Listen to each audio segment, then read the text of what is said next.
I'm here with Mary Vigolanese. When are you getting it done? Um, Tomorrow? to ask her about her experiences in the Great Depression and World War II. So, do I have permission to film you? Yeah, you can. I don't take a good picture, but Okay. Yeah. So, where were you and how old were you when you found out about the stock market crash? That was older. Now, I can tell you about want to know about the farms we worked at? Yeah. First, I was like 8 years old when we went there. My father had died, and my mom couldn't support us. So she heard about this. She was friendly with some people down in South Philly, and then they told L.S. Kimball, that was his name. He had a farm in Beverly, New Jersey, which isn't far from here. But to us, it was real far. So anyway, she called, not called, they came by trolley up to our house, and she said, you know, you can go. She said, he's got enough shacks. We call them shacks. Today they call them bungalows. But anyway, we lived in a shack, which had all wood floored slats, you know, that you could see the ground underneath. And we had 1, 2, 3 bedrooms and a little area that you ate in. But they cooked outside on a burner.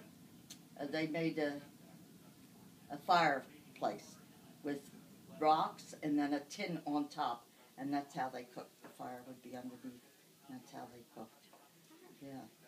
So when we went there, we thought, well, we don't have to get up early. We had to get up 4 o'clock every morning and go to whatever patch that he told us we were to work in.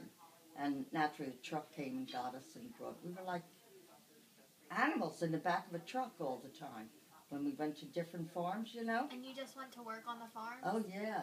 And we had to do like a big patch. Oh, it was like from here down, all the way down to the boulevard there. And it was so wide, they had rows and rows and rows. And we used to get on our knees and start picking. We started out with lima beans first, and then we picked peas, and then we picked peaches. We went climbing trees and all. We did all of that every year that we went. He had a big farm. He had pig pens, and every year he changed the position of the pig pens because that was good fertilizer for the plants that they planted. But we did all that, and we'd get up 4 o'clock in the morning, and we'd be crying. I mean, we would. I didn't want to go out in the fields. It was so hot, you know, and if it was just drizzling, we worked. But if it was a heavy rain, we would leave and come home. But come home to the shacks. And at night it was dark. We were scary. So you weren't, like, with your mother? Yeah, our mother was there. Yeah, she was with us. Yeah. But she never complained. Never. Never. We just followed her, you know. We didn't... Well, I would cry, but my brother was something else. He would start at a row. They were like rows and rows and rows. You'd have to see it in the fields, you know. And we were picking beans one day, and he was here. We were all the way up there. We had to finish these rows and then go on to the next one. And he had a watch, and he took it apart, and we had to help him to finish the rows. We worked double, I mean, Aunt Carr and I. But we didn't like it at all. It was hard work. It was hard work. But we went to different farms after. We had to go to Rancocas, and I guess he farmed us out, you know. And you never got any money. You got paid by tickets. And Graham would have them. And at the end of the season when we came home, when first frost, we stayed all summer from the end of May till, I guess, October. The first frost that came down, then we'd leave because everything was dead, you know. What were the tickets for? That was how much they paid us. I'll say like 12 cents a basket. And Graham would have like a lot of tickets, and then they'd cash them in. Okay. And before we came home, and she had money to provide for us for the winter, you know. Yeah. So that's what we did. Yeah. And we stayed there from May till October when the first frost hit. Then we left. They would take us home. When they picked us up, we were in the Mack truck, big truck, like cattle inside, because Gran had, she had all our bed linens and stuff that she brought. You know, we had to bring our own stuff. And when you got there, they had mattresses filled with straw, and they had slits in them, and we had to puff them up. That wasn't comfortable either. Yeah. Yeah, but If this Go is ahead, bleaching question. red, it's working, right? Yeah. Oh,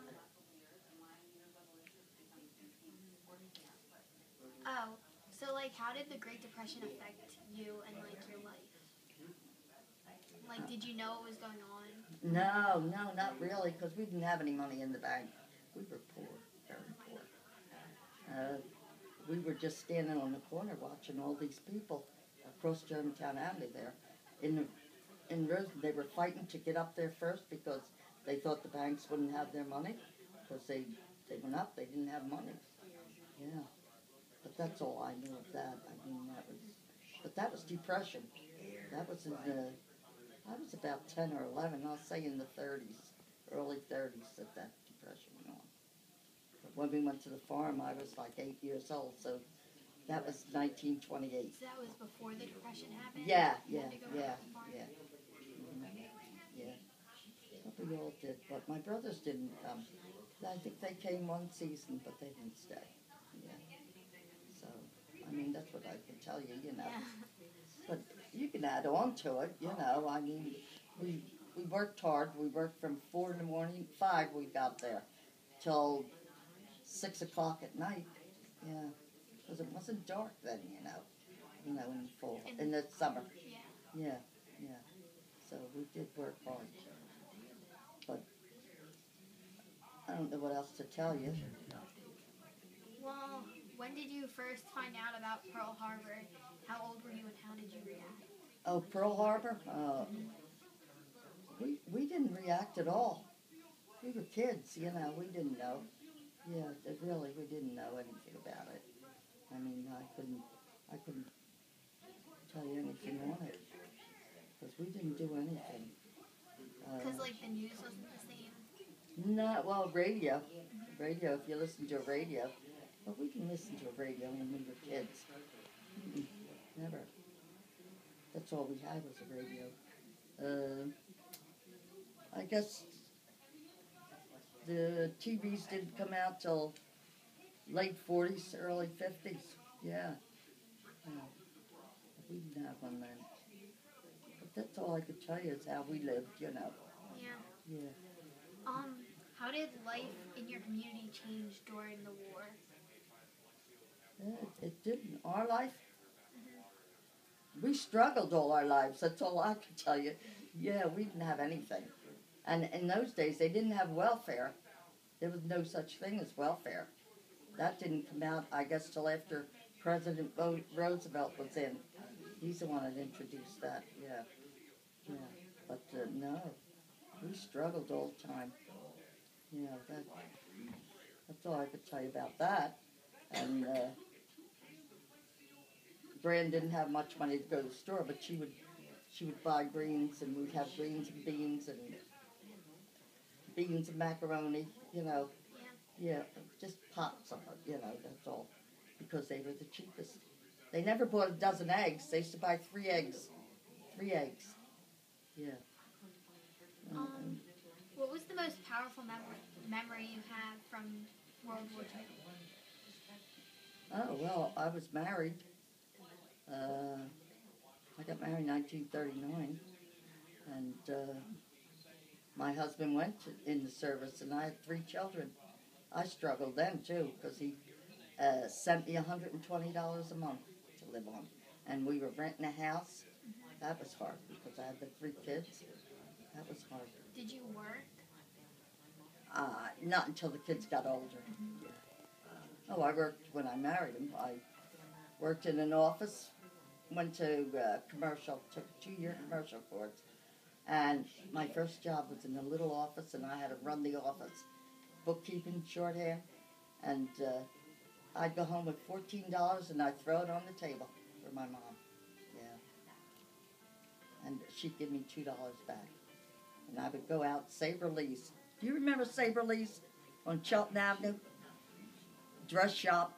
Oh, yeah. Very nice dress shop. And I paid $2 a week till I paid for the dress. And then I'd get it, yeah.